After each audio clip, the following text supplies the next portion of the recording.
जयपुर से खबर है। अशोक गहलोत से मिलने आए हैं बाड़मेर के कांग्रेसी नेता कार्यकर्ता पूर्व विधायक मेवाराम जैन के नेतृत्व में आया है प्रतिनिधि मंडल। गहलोत के आवास की तस्वीर आपको दिखा रहे हैं, जहां प्रतिनिधि मंडल से मुलाकात की गई अशोक गहलोत के द्वारा।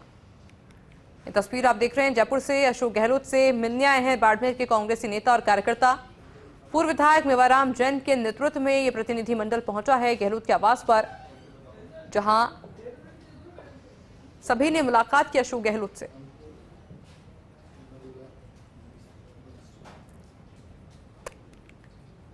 जयपुर से तस्वीर आप देख रहे हैं, अशोक गहलोत के आवास की तस्वीर है, जहां बाड़मेर के कांग्रेसी नेता और कार्यकर्ता पहुंचे अशोक गहलोत से मिलने के लिए।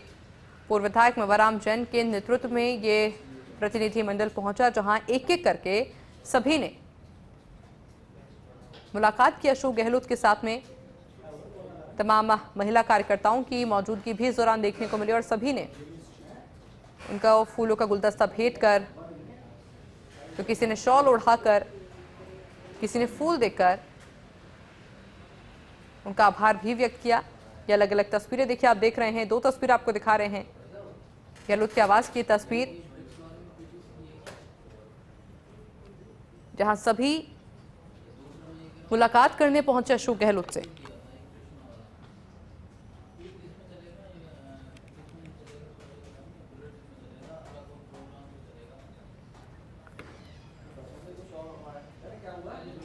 और देखिए तस्वीर आपको लगातार दिखा रहे हैं अशोक गहलोत के आवास की, ये बेहद खास तस्वीर। मेरे साथ में एसोसिएट एडिटर नरेश शर्मा जुड़ गए हैं। नरेश जी, किस तरह से देख रहे हैं इस मुलाकात को? एक है बाड़मेर के मेवाराम जैन, वो अपने समर्थकों के साथ जयपुर आए हैं। आज सुबह उन्होंने पीसी चीफ गोविंद सिंह डोटासरा से मुलाकात की थी और अब पूर्व मुख्यमंत्री अशोक गहलोत के आवास पे पहुंचे हैं, जहां पे मुलाकात का सिलसिला चल रहा है। तमाम जो कार्यकर्ता नेता आए हैं, उन्होंने अशोक गहलोत का स्वागत किया है और उसके बाद अपने क्षेत्र की जो विभिन्न मुद्दे हैं उनका जिक्र कर रहे हैं। कई जिनमें सरपंच है, पूर्व सरपंच है, प्रधान, पूर्व प्रधान, साथ में जो कांग्रेस के पदाधिकारी वो मौजूद है। जो बाड़मेर क्षेत्र के जो विभिन्न मुद्दे हैं, खासकर उस क्षेत्र में क्या काम होना है, और कांग्रेस के लिहाज से भी अपना इनपुट दे रहे हैं कि कांग्रेस में किस तरह से मजबूती लानी है। देखिए, ये जो यात्रा है ये सियासी यात्रा है। उसका पीछे कारण यह है कि बाड़मेर में कांग्रेस में गुटबाजी है, आपस में विवाद है। बाड़मेर के जो कुछ नेता है वो मेवाराम जैन के विरोध में खड़े हैं। मेवाराम जैन की पिछले दिनों कांग्रेस में वापसी हुई थी, जिसका विरोध किया गया था। तो अब चूंकि पंचायत और निकाय चुनाव सामने आ रहे हैं, तो ऐसे में सभी जो नेता चाहते हैं कि एक जादम पे बैठे, एकजुटता रहे, ताकि कांग्रेस वहां जीत हासिल कर सके। और यही कारण है कि तमाम जो कार्यकर्ता और नेता है मेवाराम जैन के नेतृत्व में जयपुर पहुंचे। पीसी चीफ से उन्होंने मुलाकात की और अब जो पूर्व मुख्यमंत्री अशोक गहलोत से मिल रहे हैं। और अशोक गहलोत ने भी सभी को एकजुटता का संदेश दिया है और ये कहा है कि कांग्रेस एकजुट होकर जब चुनाव लड़ेगी तब जो है वो सफलता हासिल होगी। तो इस तरह से आज ये मुलाकात का सिलसिला है।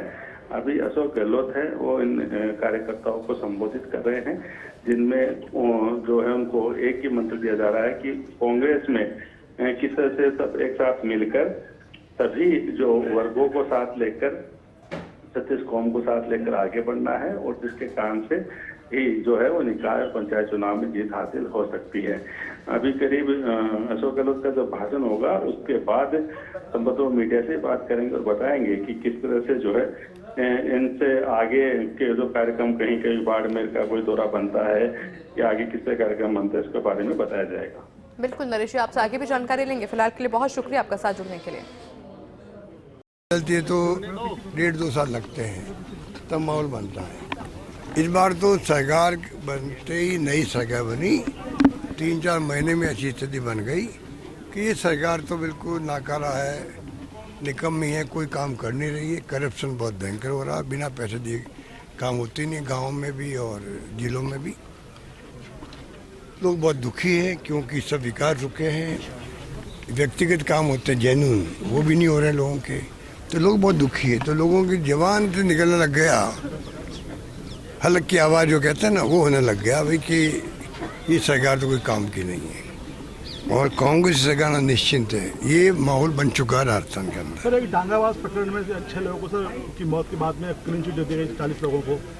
वो तो मैं कह चुका हूँ कि भाई कहीं न कहीं कोई कमी रही होगी, पैरवी ढंग से नहीं होगी, तो जो सरकार है उनको देखने की बात है। पर उस वक्त जब केस हुआ था तो मुझे याद है कि बहुत संगीन केस था वो, और कोई 6-7 लोगों की डेथ हो गई थी, 6 लोगों की डेथ हो गई थी। तो वो तो सब दलित वर्ग के थे। तो छत्तीसगढ़ को हमको चाहिए कि उनको न्याय दिलाने के आगे आना चाहिए। इसमें कोई जाति वाति की बात नहीं होती है। कई काम ऐसे होते हैं, कई घटना ऐसी होती है, उसमें अगर जाति तक अपन सोचेंगे तो वो समाज के इंटरेस्ट में नहीं है, किसी के इंटरेस्ट में नहीं होता वो। इसलिए मैं उस रूप में देखता हूँ उसको। सर, ओबीसी आयोग की रिपोर्ट को लेकर भी चर्चा है, जातिगत जनगणना हुई नहीं, ओबीसी आयोग की रिपोर्ट जो सरकार अब रिपोर्ट प्रकाशित तो करे, छिपा के रखी हुई इन्होंने। ये केंद्र सरकार भी यही काम करती है और इनका भी यही काम है। ये कोई रिपोर्ट को बाहर आने देते नहीं है, ये इनका तरीका होता है काम करने का। सर, झारखंड में जो है पुलिस का बैठक चला, लाठीचार्ज हुआ छात्रों के ऊपर, स्टूडेंट मूवमेंट लगातार बढ़ रहे हैं देश भर में। देखिए, छत्तीसगढ़ में जो कुछ हो रहा है, राहुल जी ने कहा कि भाई वायलेंस नहीं होना चाहिए, हिंसा नहीं होनी चाहिए।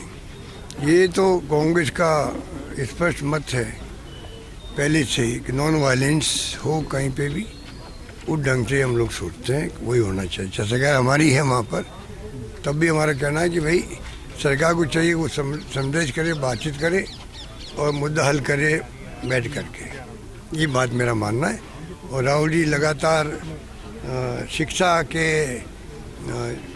की नीतियाँ हैं जो राजीव गांधी जी ने बनाई थी, HRD मिनिस्ट्री, मानव संसाधन मंत्रालय, और वो मानव संसाधन मंत्रालय जो है वो इतना इम्पोर्टेंट था कि कोई सोच नहीं सकता।